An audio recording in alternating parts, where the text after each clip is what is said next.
Selamat pagi, perkenalkan nama saya Adelina Sia, saya dari Fakultas Ilmu Kesehatan dan Pertanian, Program Studi Sarjana Keperawatan di Unika Santo Paulus Ruteng. Pada kesempatan ini, saya akan mempresentasikan hasil kerja saya tentang krisis lingkungan. Dosen pengampu mata kuliah ini, Bapak Johannes Zakri Eskop MKes. Oke, langsung kita mulai saja. Yang pertama, krisis lingkungan. Pengertian dari krisis lingkungan adalah rendahnya tingkat kesadaran masyarakat bahwa lingkungan sekitar yang asri adalah kebutuhan kita untuk mendapatkan oksigen yang sehat. Yang kedua, faktor penyebab. Faktor penyebab pertama adalah faktor alam. Faktor alam yaitu kerusakan lingkungan hidup karena faktor alam terjadi karena adanya bencana alam seperti banjir, letusan gunung api, dan gempa bumi. Yang kedua, faktor manusia. Faktor manusia yaitu kerusakan lingkungan karena ulah manusia sendiri, seperti membuang sampah sembarangan, limbah industri, penebangan hutan secara liar. Jenis-jenis pencemaran lingkungan. Yang pertama, pencemaran udara. Pencemaran udara terjadi karena adanya zat-zat polutan yang mengotori udara.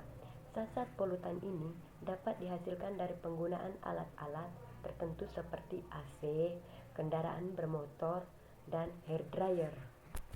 Selain itu, zat-zat polutan juga dapat dihasilkan oleh manusia seperti membakar sampah, menggunakan pestisida untuk membunuh hama di lahan pertanian, dan aktivitas pabrik yang menimbulkan asap.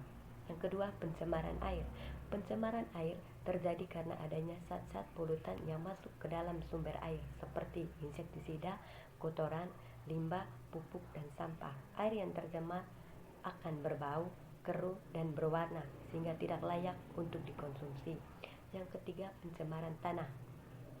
Pencemaran tanah terjadi karena adanya zat-zat polutan yang masuk ke dalam lapisan tanah sehingga kualitas tanah menurun.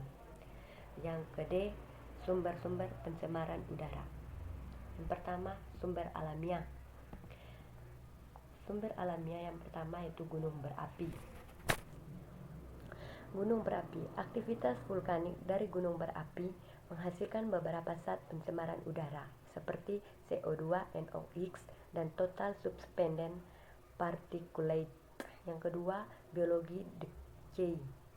Mikroorganisme tanah melakukan dekomposisi material organik secara biologis, melepaskan sulfur dioksida dan NOx ke udara. Ketiga, danau dan laut. Di laut dan danau terjadi proses metanogenesis pada sedimen yang mengakibatkan terlepasnya gas CH4 ke udara. Yang keempat, gas dari proses pencernaan. Proses pencernaan makanan, terutama pada mamalia, menghasilkan gas metana yang akan dikeluarkan dari tubuh melalui proses flatulensi. Yang kelima, petir. Petir memiliki energi yang sangat besar. Yang keenam, kebakaran hutan. Kebakaran hutan dapat mengakibatkan terlepasnya TSP ke udara dalam bentuk fly ash. Yang ketujuh, peluruhan radioaktif.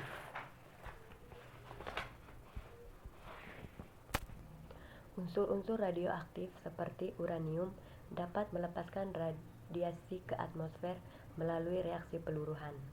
2. Sumber antropogenik. Pertama, sumber poin.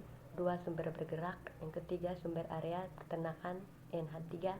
Yang keempat, landfill. Kelima, jenis-jenis polutan berbahaya. Yang pertama, materi partikulat.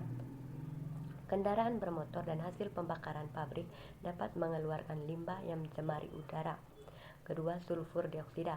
Pembakaran bahan bakar fosil dapat melepaskan zat berbahaya seperti sulfur dioksida ke atmosfer. Yang ketiga, karbon monoksida. Pencemaran udara yang terjadi akibat limbah pabrik dapat melepaskan zat karbon monoksida yang cukup berbahaya. Yang keempat, nitrogen dioksida. Nitrogen dioksida adalah polutan berbahaya karena berkontribusi terhadap pembentukan kabut fotokimia yang mengancam kesehatan. Yang kelima, ozon.